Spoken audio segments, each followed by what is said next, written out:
D boss ಅಭಿನಯದ the devil Chitra December 11ರಂದು ರಾಜ್ಯಾದ್ಯಂತ ಬಿಡುಗಡೆ. ನಿಮ್ಮ ಹತ್ತಿರದ ಚಿತ್ರಮಂದಿರಗಳಲ್ಲಿ ತಪ್ಪದೇ ವೀಕ್ಷಿಸಿ. ನಮಸ್ಕಾರ, ನ್ಯಾಷನಲ್ ಎಕ್ಸ್‌ಪ್ರೆಸ್‌ಗೆ ಸ್ವಾಗತ. ನಾನು ಲಾವಣ್ಯ. ಹೊಸ ಕ್ರಿಮಿನಲ್ ಕಾನೂನುಗಳ ಹಿನ್ನೆಲೆಯಲ್ಲಿ ದೇಶದಲ್ಲಿ ವಿಧಿವಿಜ್ಞಾನ ಸಾಮರ್ಥ್ಯಗಳನ್ನು ಹೆಚ್ಚಿಸುವ ಕುರಿತು ಗೃಹ ಸಚಿವ ಅಮಿತ್ ಶಾ ಅವರಿಗೆ ಕೇಳಿದ ಪ್ರಶ್ನೆಯನ್ನ ಬಿಜೆಪಿ ಸಂಸದರು ವಿವರಣೆ ಇಲ್ಲದೆ ಹಿಂತೆಗೆದುಕೊಂಡಂತಹ ನಂತರ ಕಾಂಗ್ರೆಸ್ ನೇತೃತ್ವದ ವಿರೋಧ ಪಕ್ಷಗಳು ಬುಧವಾರ ರಾಜ್ಯಸಭೆಯಲ್ಲಿ ಸಭಾತ್ಯಾಗ ಮಾಡಿದ್ವು. ಹೊಸ ಕ್ರಿಮಿನಲ್ ಕಾನೂನುಗಳ ಅಡಿಯಲ್ಲಿ ಕಡ್ಡಾಯವಾಗಿ ಸಾಕ್ಷಿಗಳನ್ನು ಸಂಗ್ರಹಿಸೋಕೆ ಸರ್ಕಾರವು ಕೇಂದ್ರ ವಿಜ್ಞಾನ ಪ್ರಯೋಗಾಲಯಗಳನ್ನು ವಿಸ್ತರಿಸ್ತಾ ಇದೆಯೇ? ಹಾಗಿದ್ದಲ್ಲಿ ಅದರ ವಿವರಣೆಗಳನ್ನ ನೀಡಿ ಅಂತ ಬಿಜೆಪಿ ಸಂಸದ ಆದಿತ್ಯ ಪ್ರಸಾದ್ ಗೃಹ ಸಚಿವರಿಗೆ ಪ್ರಶ್ನೆಯೊಂದನ್ನ ಕೇಳಿದ್ರು. ಹೊಸ ಕ್ರಿಮಿನಲ್ ಕಾನೂನುಗಳ ಬೆಳಕಿನಲ್ಲಿ ನಿರ್ಭಯಾ ನಿಧಿಯ ಅಡಿಯಲ್ಲಿ ವಿಧಿವಿಜ್ಞಾನ ಸಾಮರ್ಥ್ಯಗಳನ್ನು ಹೆಚ್ಚಿಸೋಕೆ ತೆಗೆದುಕೊಂಡ ಕ್ರಮಗಳು ಮತ್ತು ಹೊಸ ಕ್ರಿಮಿನಲ್ ಕಾನೂನುಗಳ ಅಡಿಯಲ್ಲಿ ಕಡ್ಡಾಯವಾಗಿ ವಿಧಿವಿಜ್ಞಾನ ದತ್ತಾಂಶವನ್ನ ವಿದ್ಯುತ್ತಾತ್ಮಕವಾಗಿ ಸಂಗ್ರಹಿಸೋಕೆ ಮತ್ತು ನಿರ್ವಹಿಸಲು ತೆಗೆದುಕೊಳ್ತಾ ಇರುವಂತಹ ಕ್ರಮಗಳ ಬಗ್ಗೆಯೂ ಅವರು ತಿಳಿದುಕೊಳ್ಳೋಕೆ ಬಯಸಿದ್ದಾರೆ. ವಿಶೇಷ ತೀವ್ರ ಪರಿಷ್ಕರಣೆ ಚುನಾವಣಾ ಪಟ್ಟಿಗಳ ಬಗ್ಗೆ ತೃಣಮೂಲ ಕಾಂಗ್ರೆಸ್ ರ್ಯಾಲಿಯಲ್ಲಿ ಮಾತನಾಡಿದ ಪಶ್ಚಿಮ ಬಂಗಾಳ ಮುಖ್ಯಮಂತ್ರಿ ಮಮತಾ ಬ್ಯಾನರ್ಜಿ ಅವರು ಕೇಂದ್ರ ಸರ್ಕಾರ ರಾಜ್ಯಕ್ಕೆ ನೀಡಬೇಕಾದ ಬಾಕಿ ಹಣವನ್ನ ಪಾವತಿಸದ ಬಗ್ಗೆ ತೀವ್ರ ವಾಗ್ದಾಳಿಯನ್ನ ನಡೆಸಿದ್ರು. 100 ದಿನಗಳ ಉದ್ಯೋಗ ಯೋಜನೆಯ ಕುರಿತು ಕೇಂದ್ರದಿಂದ ಬಂದಿದ್ದಂತಹ ಪತ್ರವೊಂದನ್ನು ಅವರು ಹರಿದು ಹಾಕಿದ್ದಾರೆ. ರಾಜ್ಯ ವಿಧಾನಸಭಾ ಚುನಾವಣೆಗೂ ಮುನ್ನವೇ ಎಸ್ಐಆರ್ ನಡೆಸ್ತಾ ಇರೋದಕ್ಕೆ ಕೇಂದ್ರ ಸರ್ಕಾರ ಮತ್ತು ಭಾರತದ ಚುನಾವಣಾ ಆಯೋಗವನ್ನ ಮಮತಾ ಅವರು ಟೀಕಿಸಿದ್ದಾರೆ. ಈಗ ಎಸ್ಐಆರ್ ನಡೀತಾ ಇದೆ, ನೀವು ಡಿಸೆಂಬರ್ನಲ್ಲಿ ಏನಾದ್ರೂ ಕೊಟ್ರೆ ಮಾರ್ಚ್ನಲ್ಲಿ ಬಜೆಟ್ ಮುಗಿಯುತ್ತೆ. ಹಣಕಾಸು ವರ್ಷ ಮುಗಿದಿದೆ, ನೀವು ಆಗ ಮಾಡಲಿಲ್ಲ, ಯಾಕಂದ್ರೆ ನೀವು ಅನುಮತಿಸಲಿಲ್ಲ. 2 ತಿಂಗಳಲ್ಲಿ ಟೆಂಡರ್ ಮೂಲಕ ಎಲ್ಲವೂ ಆಗುವುದಿಲ್ಲ. ಬಂಗಾಳ ನಿಧಾನವಾಗಿ ತನ್ನ ಕಾಲ ಮೇಲೆ ನಿಲ್ತಾ ಇದೆ ಮತ್ತು ರಾಜ್ಯ ಸರ್ಕಾರ ಹಲವಾರು ಜನಪರ ಯೋಜನೆಗಳನ್ನ ತರ್ತಾ ಇದೆ. ಬಂಗಾಳ ಎಂದಿಗೂ ತಲೆಬಾಗಿಲ್ಲ, ಎಂದಿಗೂ ತಲೆಬಾಗುವುದಿಲ್ಲ.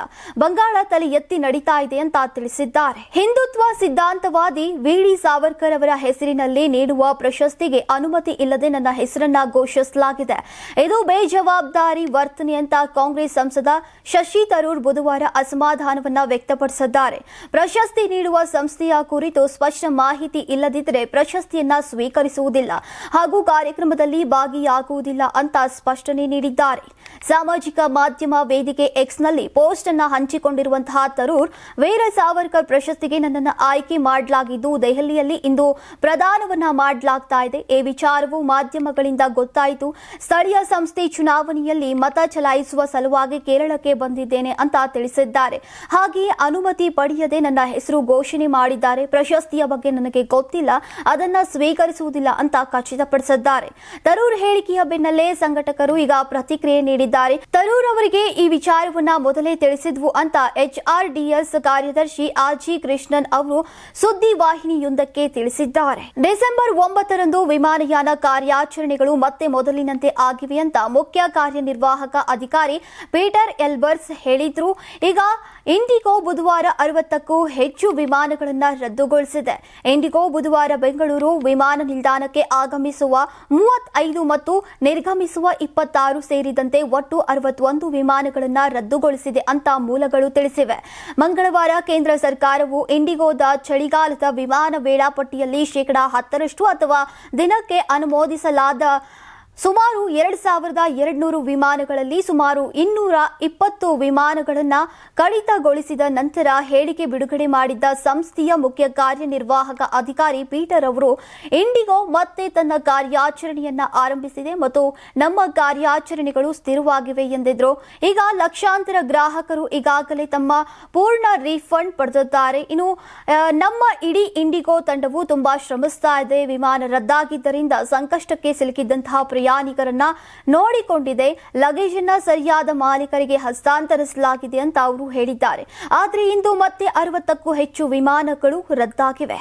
ಇಂಡಿಗೋ ವಿಮಾನ ರದ್ದತಿ ಮತ್ತು ವಿಳಂಬ ಹೆಚ್ಚುತ್ತಾ ಇರುವಂತಹ ಘಟನೆಗಳು ಗಂಭೀರ ಬಿಕ್ಕಟ್ಟು. ವಿಮಾನಗಳ ರದ್ದತಿಯು ಪ್ರಯಾಣಿಕರಿಗೆ ಅನಾನುಕೂಲತೆ ಮತ್ತು ಕಿರುಕುಳವನ್ನ ಉಂಟು ಮಾಡುವುದಲ್ಲದೆ ಆರ್ಥಿಕತೆಗೂ ಈಗ ಹಾನಿಯನ್ನುಂಟು ಮಾಡಿದೆ. ಪರಿಸ್ಥಿತಿ ಇಷ್ಟೊಂದು ಹದಗೆಟ್ಟಿದ್ದು ಹೇಗೆ ಅಂತ ಕೇಂದ್ರ ಸರ್ಕಾರವನ್ನ ದೆಹಲಿ ಹೈಕೋರ್ಟ್ ಪ್ರಶ್ನಿಸಿದೆ.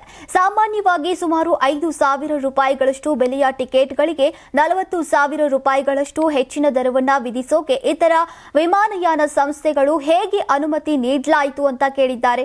ಒಂದು ವೇಳೆ ಬಿಕ್ಕಟ್ಟು ಎದುರಾದ್ರೆ ಈ ತರ ವಿಮಾನಯಾನ ಸಂಸ್ಥೆಗಳು ಲಾಭ ಪಡೆಯೋಕೆ ಹೇಗೆ ಅವಕಾಶ ನೀಡಬಹುದು? ದರಗಳು 35,000 39,000 ರೂಪಾಯಿಗಳವರೆಗೆ ಹೇಗೆ ಏರಬಹುದು? ಈ ತರ ವಿಮಾನಯಾನ ಸಂಸ್ಥೆಗಳು ಈ ಮೊತ್ತವನ್ನ ವಿಧಿಸೋಕೆ ಹೇಗೆ ಪ್ರಾರಂಭಿಸಬಹುದು? ಇದು ಹೇಗೆ ಸಂಭವಿಸಿತು ಅಂತ ದೆಹಲಿ ಹೈಕೋರ್ಟ್ ಪೀಠ ಪ್ರಶ್ನಿಸಿದೆ. ಸಚಿವಾಲಯವು ಮಧ್ಯ ಪ್ರವೇಶಿಸ್ತಾ ಇರೋದು ಇದೇ ಮೊದಲು. ಇಂಡಿಗೋಗೆ ಈಗ ಶೋಕಾಸ್ ನೋಟಿಸ್ ನೀಡಲಾಗಿದ್ದು, ವಿಮಾನಯಾನ ಸಂಸ್ಥೆಯು ತನ್ನ ತಪ್ಪಿಗೆ ಕ್ಷಮೆಯಾಚಿಸಿದೆ. ಪರಿಸ್ಥಿತಿಯನ್ನ ಸರಿಪಡಿಸೋಕೆ ಈಗ ಭರವಸೆಯನ್ನ ನೀಡಿದೆ ಅಂತ ಮಾಹಿತಿಯನ್ನ ನೀಡಿದೆ. ಗೋವಾ ನೈಟ್ ಕ್ಲಬ್ನಲ್ಲಿ ಬೆಂಕಿ ಅವಘಡಕ್ಕೆ 25 ಮಂದಿ ಸಾವು ಪ್ರಕರಣದಲ್ಲಿ ಕ್ಲಬ್ನ 4 ಮಾಲೀಕರ ಪೈಕಿ ಒಬ್ಬರನ್ನ ಪೊಲೀಸರು ಬಂಧಿಸಿದ್ದಾರೆ. ಅಜಯ್ ಗುಪ್ತಾರನ್ನ ಗೋವಾ ಪೊಲೀಸರು ಬಂಧಿಸಿದ್ದಾರೆ. ಲುಕ್ಔಟ್ ನೋಟಿಸ್ ಅನ್ನ ಹೊರಡಿಸಿದ ಬಳಿಕ ಈಗ ಬಂಧಿಸಲಾಗಿದೆ. ಬೆನ್ನುಮೂಳೆಯ ನೋವಿನಿಂದ ಬಳಲ್ತಾ ಇದ್ದಂತಹ ಗುಪ್ತಾ ದೆಹಲಿಯ ಲಜಪತ್ ನಗರದ ಖಾಸಗಿ ಆಸ್ಪತ್ರೆಗೆ ಚಿಕಿತ್ಸೆಯನ್ನ ಪಡಿತಾ ಇದ್ರು. ಉತ್ತರ ಗೋವಾದಲ್ಲಿರುವಂತಹ ಬಿರ್ಚ್ ಬೈ ರೋಮಿಯೋ ಲೇನ್ ಎಂಬ ನೈಟ್ ಕ್ಲಬ್ನಲ್ಲಿ ಈಗ ಸಂಭವಿಸಿದಂತಹ ಭೀಕರ ಬೆಂಕಿ ಅವಘಡದ ನಂತರ ಅಜಯ್ ಗುಪ್ತಾ ಸಂಕಷ್ಟದಲ್ಲಿ ಸಿಲುಕಿದ್ದಾರೆ. ಸಹೋದರರಾದಂತಹ ಸೌರಭ್ ಲೂಥ್ರಾ ಮತ್ತು ಗೌರವ್ ಲೂಥ್ರಾ ಅವರೊಂದಿಗೆ ಗುಪ್ತಾ ಕೂಡ ನೈಟ್ ಕ್ಲಬ್ನ ಸಹ ಮಾಲೀಕತ್ವ ಹೊಂದಿದ್ದಾರೆ. ಬೆಂಕಿ ಅವಘಡದ ಬೆನ್ನಲ್ಲೇ ಈಗ ಲೂಥ್ರಾ ದಂಪತಿ ಥೈಲ್ಯಾಂಡ್ಗೆ ಎಸ್ಕೇಪ್ ಆಗಿದ್ದಾರೆ. ಅವರನ್ನ ಮರಳಿ ಕರೆತರೋಕೆ ಈಗ ಪ್ರಯತ್ನಗಳು ನಡೀತಾ ಇವೆ. ಈ ಪ್ರಕರಣದಲ್ಲಿ ಗೋವಾ ಪೊಲೀಸರಿಗೆ ಸಹಾಯ ಮಾಡ್ತಾ ಇರುವಂತಹ ದೆಹಲಿ ಪೊಲೀಸ್ ಅಪರಾಧ ವಿಭಾಗದ ಅಧಿಕಾರಿಗಳು ಗುಪ್ತಾ ಪ್ಲಾನ್ ವಿಫಲಗೊಳಿಸಿದ್ದಾರೆ. ಗುಪ್ತಾ ಅವರನ್ನ ವಶಕ್ಕೆ ಪಡೆಯಲಾಗಿದೆ. ಕಲಬೆರಕೆ ತುಪ್ಪದ ಬಳಿಕ ಈಗ ತಿರುಮಲ ದೇವಸ್ಥಾನದಲ್ಲಿ ಮತ್ತೊಂದು ಹಗರಣ ಬೆಳಕಿಗೆ ಬಂದಿದೆ. ಆಂಧ್ರ ಪ್ರದೇಶದ ಪ್ರಸಿದ್ಧ ತಿರುಮಲ ದೇವಸ್ಥಾನವನ್ನ ನಿರ್ವಹಿಸ್ತಾ ಇರುವಂತಹ ಟ್ರಸ್ಟ್ ಟಿಟಿಡಿಗೆ 2015ರಿಂದ 2025ರವರೆಗಿನ ಒಂದು ದಶಕದಲ್ಲಿ 54 ಕೋಟಿ ರೂಪಾಯಿಗಳ ಬೃಹತ್ ರೇಷ್ಮೆ ದುಪ್ಪಟ್ಟ ಹಗರಣ ನಡೆದಿರುವುದು ಬಹಿರಂಗವಾಗಿದೆ. ಒಬ್ಬ ಗುತ್ತಿಗೆದಾರನು ಟೆಂಡರ್ ದಾಖಲೆಗಳಲ್ಲಿ ನಿರ್ದಿಷ್ಟಪಡಿಸಿದಂತಹ ಶುದ್ಧ ಮಲ್ಬೇರಿ ರೇಷ್ಮೆ ಉತ್ಪನ್ನಗಳೆಂದು ಬಿಲ್ ಮಾಡುವಾಗ ನಿರಂತರವಾಗಿ 100% ಪಾಲಿಸ್ಟರ್ನ ಈಗ ದುಪ್ಪಟ್ಟಗಳನ್ನ ಪೂರೈಸ್ತಾ ಇದ್ದಾನೆ ಅಂತ ಆಂತರಿಕ ವಿಜಿಲೆನ್ಸ್ ವಿಚಾರಣೆಯ ನಂತರ ಈ ಹಗರಣ ಬೆಳಕಿಗೆ ಬಂದಿದೆ. ಟಿಟಿಡಿ ಮಂಡಳಿಯ ಅಧ್ಯಕ್ಷ ಬಿಆರ್ ನಾಯ್ಡು ಕಳವಳವನ್ನ ವ್ಯಕ್ತಪಡಿಸಿದ ನಂತರ ಪ್ರಾರಂಭಿಸಲಾದಂತಹ ಆಂತರಿಕ ತನಿಖೆ ಆಪಾದಿತ ವಂಚನೆಯ ವ್ಯಾಪ್ತಿಯನ್ನ ಬಹಿರಂಗಪಡಿಸಿದೆ. ಪ್ರಮುಖ ದಾನಿಗಳಿಗೆ ನೀಡಲಾಗುವ ಮತ್ತು ವೇದಾಶೀರ್ವಚನಗಳಂತಹ ದೇವಾಲಯಗಳ ಆಚರಣೆಗಳಲ್ಲಿ ಬಳಸಲಾಗುವ ದುಪ್ಪಟ್ಟಗಳಿಗೆ ಕಡ್ಡಾಯವಾದ ಶುದ್ಧ ಮಲ್ಬೇರಿ ರೇಷ್ಮೆಯ ಬದಲಿಗೆ ಗುತ್ತಿಗೆದಾರನು ಅಗ್ಗದ ಪಾಲಿಸ್ಟರ್ ವಸ್ತುಗಳನ್ನು ಪೂರೈಸಿದ್ದಾನೆ. 10 ವರ್ಷಗಳ ಅವಧಿಯಲ್ಲಿ ಅಕ್ರಮಗಳು ನಡೆದಿವೆ ಅಂತ ಅಂದಾಜಿಸಲಾಗಿದೆ. ಇದರ ಪರಿಣಾಮವಾಗಿ ದೇವಾಲಯದ ಟ್ರಸ್ಟ್ಗೆ 54 ಕೋಟಿ ರೂಪಾಯಿಗಳಷ್ಟು ಹೆಚ್ಚು ನಷ್ಟವಾಗಿದೆ ಅಂತ ಅಂದಾಜಿಸಲಾಗಿದೆ. ಸುಮಾರು 350 ರೂಪಾಯಿ ಬೆಲೆಯ ಶಾಲೆಗೆ 1,300 ರೂಪಾಯಿ ಬಿಲ್ ಮಾಡಲಾಗ್ತಾ ಇತ್ತು. ಒಟ್ಟು ಸರಬರಾಜುಗಳನ್ನ 50 ಕೋಟಿ ರೂಪಾಯಿಗಳಿಗಿಂತ ಹೆಚ್ಚು. ನಾವು ಎಸಿಬಿ ತನಿಖೆಗೆ ಹೇಳಿದ್ದೇವೆ ಅಂತ ಬಿಆರ್ ನಾಯ್ಡು ಅವರು ಹೇಳಿದ್ದಾರೆ. ಭಾರತದಲ್ಲಿ ಮೆಗಾ ಹೂಡಿಕೆಗಾಗಿ ಮೈಕ್ರೋಸಾಫ್ಟ್ ಮುಂದಾಗಿದೆ. ಎಐ ಫಸ್ಟ್ ಫ್ಯೂಚರ್ಗಾಗಿ ಈಗ 1.5 ಲಕ್ಷ ಕೋಟಿ ರೂಪಾಯಿ ಹೂಡಿಕೆ ಮಾಡುವುದಾಗಿ ತಿಳಿಸಿದೆ. ಮೈಕ್ರೋಸಾಫ್ಟ್ ಸಿಇಒ ಸತ್ಯ ನಾದೆಲ್ಲಾ ಅವರು ಬುಧವಾರ ಸಂಜೆ ಪ್ರಧಾನಿ ನರೇಂದ್ರ ಮೋದಿ ಅವರನ್ನ ಭೇಟಿ ಮಾಡಿದ್ದಾರೆ. ಭಾರತದಲ್ಲಿ ಕೃತಕ ಬುದ್ಧಿಮತ್ತೆ ಸಾಮರ್ಥ್ಯಗಳನ್ನು ಅಭಿವೃದ್ಧಿಪಡಿಸುವ ಉದ್ದೇಶದಿಂದ 17.5 ಬಿಲಿಯನ್ ಅಮೆರಿಕನ್ ಡಾಲರ್ಗಳಿಗೂ ಹೆಚ್ಚು ಹೂಡಿಕೆಗೆ ಮುಂದಾಗಿದ್ದಾರೆ. ಅಮೆರಿಕ ಮೂಲದ ಸಾಫ್ಟ್ವೇರ್ ದೈತ್ಯ ಮೈಕ್ರೋಸಾಫ್ಟ್ನ ಏಷ್ಯಾದ ಅತಿ ದೊಡ್ಡ ಹೂಡಿಕೆ ಇದಾಗಲಿದೆ. ಭಾರತದ ಎಐ ಅವಕಾಶದ ಕುರಿತು ಸ್ಫೂರ್ತಿದಾಯಕ ಸಂಭಾಷಣೆಗಾಗಿ ಪ್ರಧಾನಿ ನರೇಂದ್ರ ಮೋದಿ ಅವರಿಗೆ ಧನ್ಯವಾದಗಳು. ದೇಶದ ಮಹತ್ವಾಕಾಂಕ್ಷೆಗಳನ್ನ ಬೆಂಬಲಿಸೋಕೆ ಮತ್ತು ಮೈಕ್ರೋಸಾಫ್ಟ್ ಏಷ್ಯಾದಲ್ಲೇ ಇದುವರೆಗಿನ ಅತಿ ದೊಡ್ಡ ಹೂಡಿಕೆಯನ್ನ ಮಾಡಲಿದೆ. ಭಾರತದ ಎಐ ಫಸ್ಟ್ ಫ್ಯೂಚರ್ಗಾಗಿ ಈಗ ಅಗತ್ಯವಾದಂತಹ ಮೂಲ ಸೌಕರ್ಯ ಕೌಶಲ್ಯಕ್ಕಾಗಿ 17.5 ಬಿಲಿಯನ್ ಅಮೆರಿಕನ್ ಡಾಲರ್ ಹೂಡಿಕೆಗೆ ಬದ್ಧವಾಗಿದೆ ಅಂತ ತಿಳಿಸಿದ್ದಾರೆ. ನಾದೆಲ್ಲಾ ಪೋಸ್ಟ್ಗೆ ಪ್ರತಿಕ್ರಿಯಿಸಿರುವಂತಹ ಪ್ರಧಾನಿ ನರೇಂದ್ರ ಮೋದಿ ಅವರು ಎಐ ವಿಷಯಕ್ಕೆ ಬಂದರೆ ಜಗತ್ತು ಭಾರತದ ಬಗ್ಗೆ ಆಶಾವಾದಿಯಾಗಿದೆ. ಸತ್ಯ ನಾದೆಲ್ಲಾ ಅವರೊಂದಿಗೆ ಈಗ ಬಹಳ ಉತ್ಪಾದಕ ಚರ್ಚೆ ನಡೆಸಿದೆ ಎಂದಿದ್ದಾರೆ. ಹಸಿರು ಚಲನಶೀಲತೆಗೆ ಉತ್ತೇಜನ ನೀಡುವ ಸಲುವಾಗಿ ಮುಂದಿನ 8 ದಿನಗಳಲ್ಲಿ ರಾಜ್ಯದ ಪ್ರಮುಖ ಹೆದ್ದಾರಿಗಳಲ್ಲಿ ವಿದ್ಯುತ್ ವಾಹನಗಳಿಗೆ ಟೋಲ್ ವಿನಾಯಿತಿಗಳನ್ನು ಸಂಪೂರ್ಣವಾಗಿ ಜಾರಿಗೆ ತರುವಂತೆ ಮಹಾರಾಷ್ಟ್ರ ಸರ್ಕಾರಕ್ಕೆ ನಿರ್ದೇಶನ ನೀಡಲಾಗಿದೆ. ವಿನಾಯಿತಿಗಳನ್ನು ಕಡ್ಡಾಯಗೊಳಿಸುವ ರಾಜ್ಯದ ಅಧಿಕೃತ ನೀತಿಯ ಹೊರತಾಗಿಯೂ ಈಗ ಟೋಲ್ ಕಡಿತಗಳು ಮುಂದುವರೆದಿವೆ ಅಂತ ವರದಿ ಮಾಡಿದ ವಿದ್ಯುತ್ ವಾಹನ ಈಗ ಮಾಲೀಕರಿಂದ ಹೆಚ್ಚುತ್ತಾ ಇರುವಂತಹ ದೂರುಗಳನ್ನು ಅನುಸರಿಸಿ ಈ ನಿರ್ದೇಶನವನ್ನ ನೀಡಲಾಗಿದೆ. ನಾಗ್ಪುರದಲ್ಲಿ ನಡೆದಂತಹ ವಿಧಾನಸಭಾ ಅಧಿವೇಶನದಲ್ಲಿ ವಿಧಾನಸಭಾ ಸ್ಪೀಕರ್ ರಾಹುಲ್ ನಾರ್ವೇಕರ್ ಅವರು ಈ ಆದೇಶವನ್ನ ಹೊರಡಿಸಿದ್ದಾರೆ. ಇದು ತಕ್ಷಣದ ಅನುಸರಣೆಗೆ ಕರೆಯನ್ನ ನೀಡುತ್ತೆ ಮತ್ತು ಇವಿ ಬಳಕೆದಾರರಿಂದ ತಪ್ಪಾಗಿ ಸಂಗ್ರಹಿಸಲಾದಂತಹ ಟೋಲ್ ಮೊತ್ತವನ್ನ ಅಧಿಕಾರಿಗಳು ಮರುಪಾವತಿಸಬೇಕಾಗತ್ತೆ. ನೀತಿ ಜಾರಿಗೆ ಬಂದ ನಂತರ ನಡೀತಾ ಇರುವಂತಹ ಟೋಲ್ ಸಂಗ್ರಹವನ್ನ ಕಾನೂನು ಬಾಹಿರ ಜಾರಿ ಲೋಪಗಳನ್ನ ವಿಳಂಬವಿಲ್ಲದೆ ಸರಿಪಡಿಸಬೇಕು ಅಂತ ಒತ್ತಿ ಹೇಳಿದ್ದಾರೆ. ಉತ್ತರ ಪ್ರದೇಶದಲ್ಲಿ 30 ವರ್ಷದ ವ್ಯಕ್ತಿಯೊಬ್ಬ ತನ್ನ ಪತ್ನಿ ತನಗೆ ಮೋಸ ಮಾಡ್ತಿದ್ದಾಳೆ ಅಂತ ಆರೋಪಿಸಿ ಆತ್ಮಹತ್ಯೆ ಮಾಡಿಕೊಂಡಿದ್ದಾನೆ. ಬಂಕತ್ ಗ್ರಾಮದ ನಿವಾಸಿ ರಾಹುಲ್ ಮಿಶ್ರಾ ತನ್ನ ಕೋಣೆಯಲ್ಲಿ ಫ್ಯಾನ್ಗೆ ನೇಣು ಬಿಗಿದ ಸ್ಥಿತಿಯಲ್ಲಿ ಪತ್ತೆಯಾಗಿದ್ದಾನೆ.